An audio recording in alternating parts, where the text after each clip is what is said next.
Well, we got a verdict, we got a decision, I should say, more accurately, about Jameis Winston, the player you see right there, the quarterback of Florida State. An accuser says that she was raped in December of 2012, and it took her a month to identify Jameis Winston, but when she did, her attorney says she was warned by law enforcement officials that Tallahassee was, quote, a big football town, end quote, and that she needed to think long and hard about a complaint because her life would be, and again I'm quoting here, made miserable. Well, today here, the Florida State attorney basically said that there wasn't enough evidence to secure a conviction.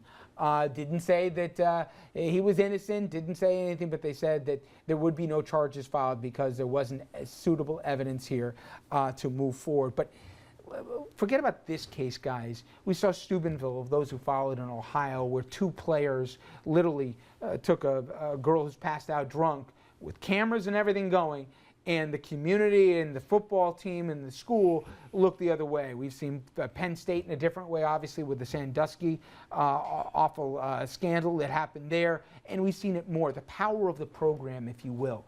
Are you guys surprised? In this case, a little bit different, but are you guys surprised at maybe the two different standards, at least it seems, for justice, if there's a team that's important to a community versus if it was just two regular co-eds?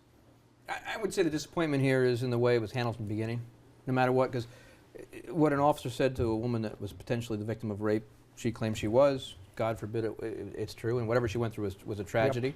Yep. That was inappropriate, number one. Then the other side, to have somebody dragged through the mud and then have it said, oh, we don't have enough for conviction, so then he's sort of scarred.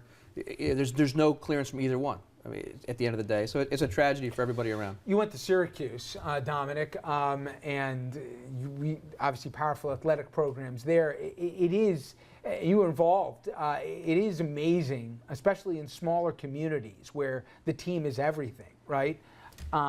Just how much power they can wield.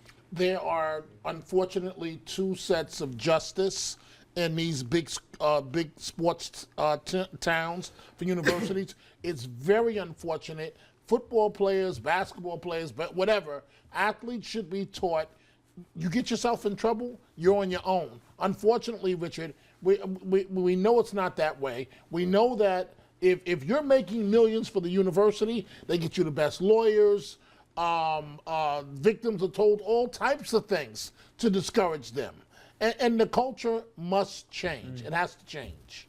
And as we saw, Andrew, it's not just on college campuses, it's in cities like we've seen in Ohio and elsewhere. Well, it's any center of power, too. It's not just sports teams either. Yep. Any one dominant thing in a community, any one beloved thing in a community tends to wield that kind of power. It'd be really interesting what Heisman voters think, even with today, how this was all handled and what happens to Mr. Winston. All right, we'll be right back. Stay with us.